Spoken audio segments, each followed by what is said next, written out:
Russia, can Wagner head Yevgeny Prigozhin challenge Putin? Yevgeny Prigozhin has admitted to leading the Wagner group of mercenaries in a massive internet troll farm. But is he a threat to Russian President Vladimir Putin, or is he just doing what the Kremlin leader wants? Yevgeny Prigozhin, head of the Russian private military company Wagner Group, has become one of the prominent figures in Russia's war against Ukraine. His harsh and unprecedented criticism of Russia's military command has caused him to be seen as a potential threat to President Vladimir Putin. But is he as influential as he appears to be? The Wagner Group is notorious for its cruelty and brutal tactics on the battlefield. It has also demonstrated its ruthlessness off the battlefield in videos of alleged executions of its fighters who defected to Ukraine. On February 13, a video published on the Telegram channel Grey Zone, widely believed to be affiliated with the group, showed a Wagner fighter and ex-convict, who identified himself as Dmitry Yakushchenko, apparently being beaten to death with a sledgehammer. But 2 days later, Prigozhin appeared in front of military bloggers and state media with the executed fighter, referring to him as a fine fellow, who brought a big amount of important information from Ukrainian captivity. Wagner has adopted the sledgehammer as its symbol after reportedly using it to execute a defector from its ranks last year. Ostentatious cruelty is part of what Prigozhin offers. Whatever it is, a staged piece, trolling or immersive performance, it does not stop being part of an advertising campaign that promotes a cult of violence. Andrei Kolesnikov, a senior fellow at Carnegie Endowment for International Peace, wrote in the independent media outlet Novaya Gazeta. From prison, to hot dogs, to Putin's chef. Born in 1961, in what was then Leningrad and is now St. Petersburg, Prigozhin reportedly spent his 20s in a Soviet prison where he served 9 years for robbery and fraud. Release from prison and the fall of the Soviet Union allowed Prigozhin to embark on an entrepreneurial path. He started with hot dog carts in his hometown, and later moved to bigger projects, such as a luxurious restaurant in St. Petersburg, which became a hub for Russian elites, including then Deputy Mayor Vladimir Putin.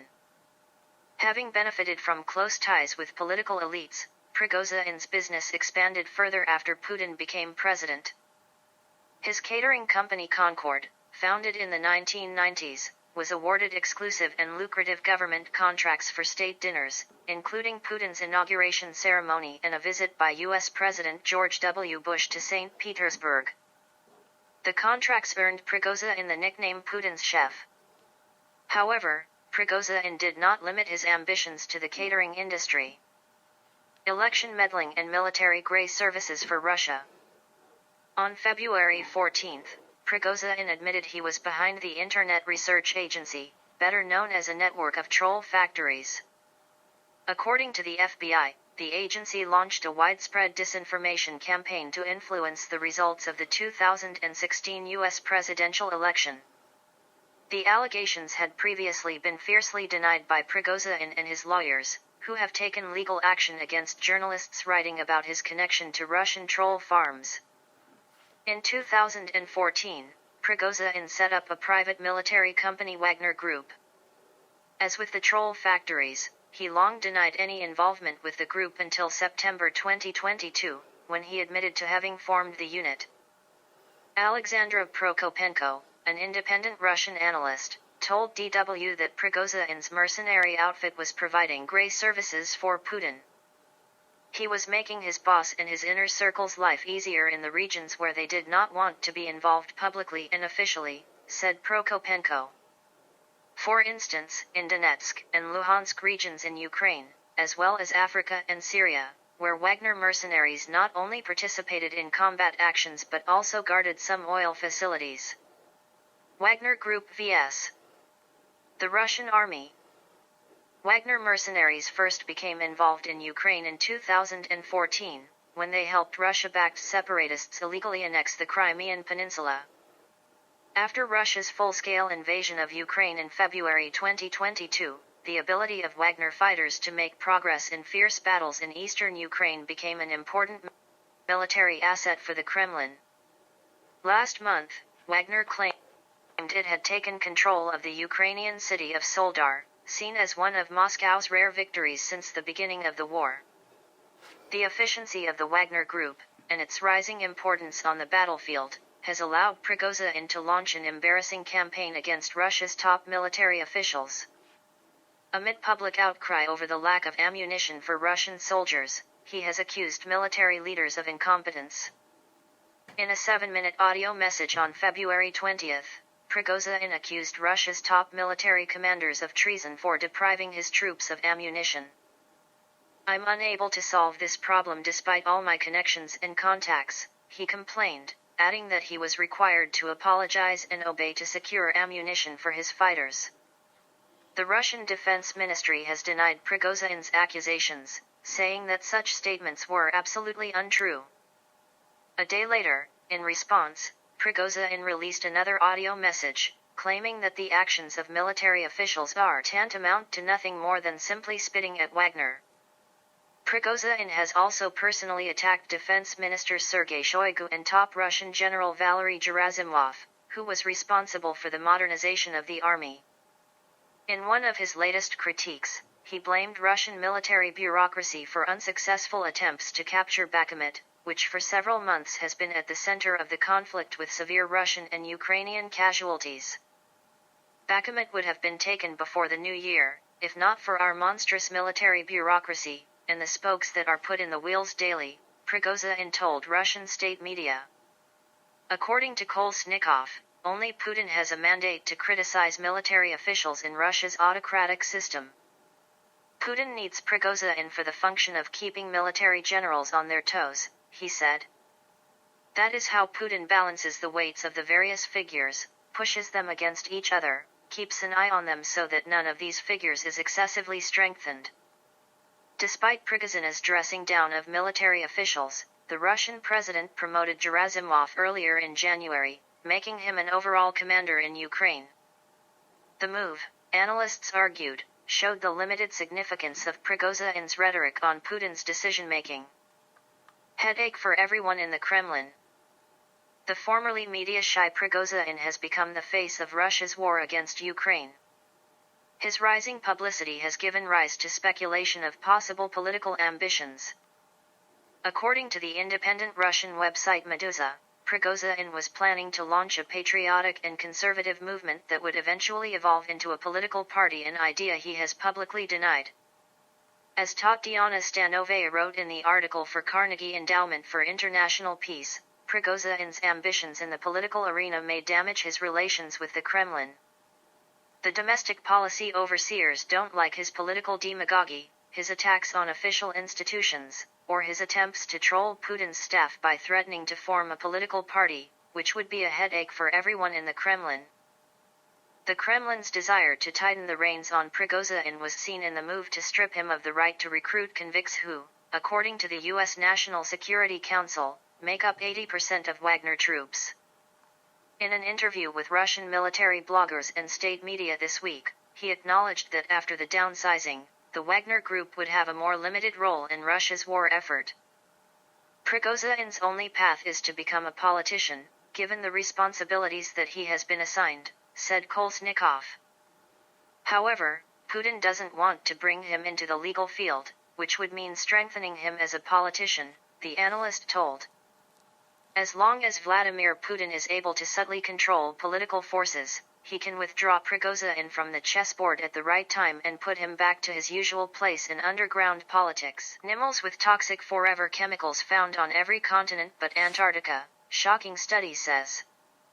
Eating freshwater fish caught in U.S. lakes and rivers once a year amounts to a month of consuming drinking water containing forever chemicals, a study by U.S. nonprofit the Environmental Working Group, EWG, warned in January. Over 330 species of animals on every single continent except Antarctica are contaminated with synthetic chemicals known as PFAS, an analysis released by a nonprofit advocacy group stated. Traces of what are also referred to as forever chemicals were identified in the blood of animals after an in-depth study of more than 100 recent peer-reviewed studies of PFAS contamination by the Environmental Working Group, EWG. Likely anywhere you test for these compounds, you will find them. I think that was what is so shocking. David Andrews, a senior scientist at the group who contributed to the report, was cited as saying, "The sobering findings offer a list of wildlife ranging from tiny ticks and plankton, to Siberian tigers, polar bears, wild boar, horses, dogs, and oysters, you name it.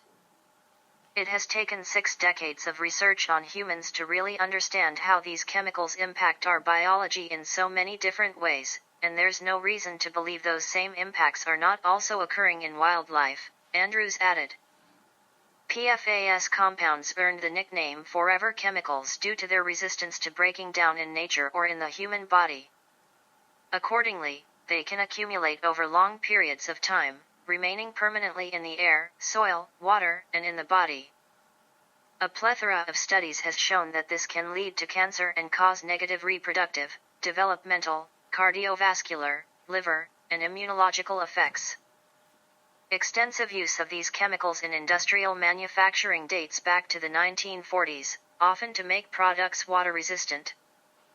There has been ample U.S. federal data showing that traces of the compounds can be identified in the blood of nearly all Americans, but until now, there has been limited research focusing on wildlife. The EWG analysis aggregated what previous studies had been carried out into the matter to assemble a map of their findings in animals around the world. About 120 kinds of PFAS were found, with some of the affected species already at risk of extinction, said senior scientist Tasha Stoiber of the EWG. In January, the EWG cited testing data from the Environmental Protection Agency and Food and Drug Administration as showing that consuming a single meal of freshwater fish could lead to similar PFAS exposure as ingesting store-bought fish every day for a year. The EWG found that the median amount of PFAS in freshwater fish was 280 times greater than the forever chemicals detected in some commercially caught and sold fish, adding in its news release that such high levels of the compounds may be harmful. The researchers involved in the latest study voiced hope that their findings would feed into the urgency of restricting PFAS pollution. Human health and animal health are connected. What affects humans is going to affect animals as well, and vice versa. I think that's another important takeaway overall, Tasha Stoiber said. Chinese scientists design battery concept to tame heat with pressure. A team of Chinese researchers has designed a new battery concept that can extract thermal energy from low-temperature waste heat sources and reuse it on demand simply by controlling the pressure. About 70% of the world's primary energy consumption is lost after conversion, mainly in the form of heat, and harvesting and reusing the lost energy is both profitable and eco-friendly. The team of scientists, led by researchers from the Institute of Metal Research under the Chinese Academy of Sciences, developed a heat battery with ammonium thiocyanate that can store the heat directly instead of transferring it to other forms like chemical energy. They managed to utilize the unique inverse barocaloric effect, which absorbs heat with pressure while releasing heat with pressure relief. This is the opposite of the typical barocaloric effect. A barocaloric thermal battery cycle consists of 3 steps, namely, thermal charging upon pressurization, storage with pressure and thermal discharging upon depressurization, said Li Bing, the corresponding author of the study published recently in the journal Science Advances. The pressure-restrained heat-carrying phase can better guarantee stable long-duration storage, according to the study. The heat release that takes place at depressurization is 11 times more than the input mechanical energy, the study noted. Apart from storing waste heat in thermal power plants, the thermal battery is also expected to have broad applications in other areas such as solid-state refrigeration, smart grids, and house heat management.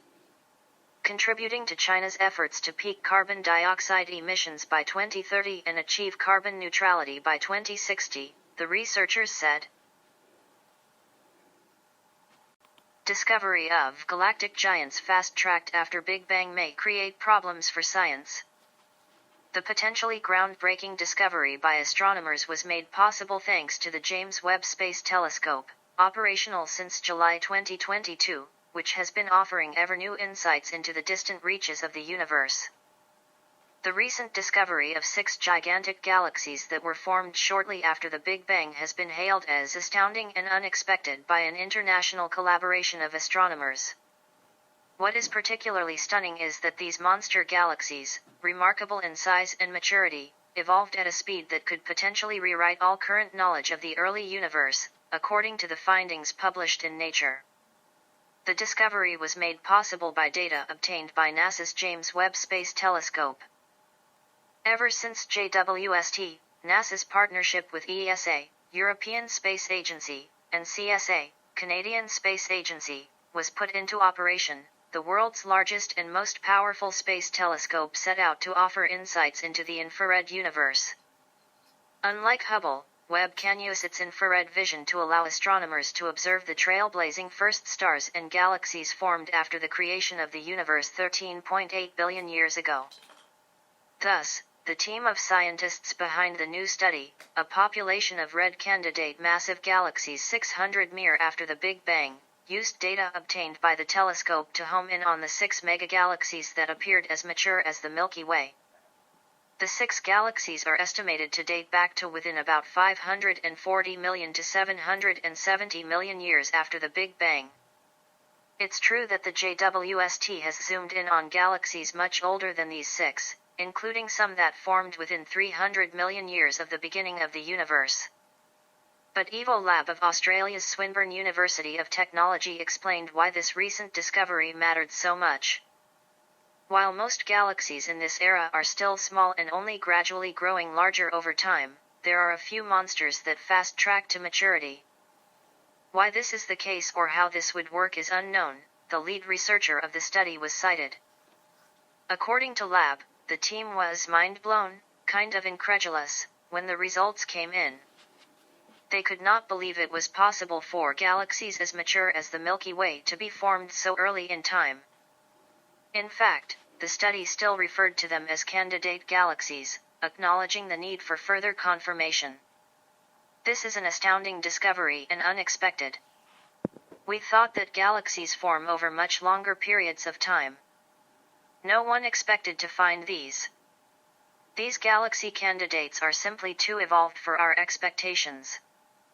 They seem to have evolved faster than allowed by our standard models, study co-author Joel Leja, an astrophysicist at Pennsylvania State University said. Leja added that the discovery upends what many of us had thought was settled science. It turns out we found something so unexpected it actually creates problems for science. It calls the whole picture of early galaxy formation into question, Joel Leja said in a statement.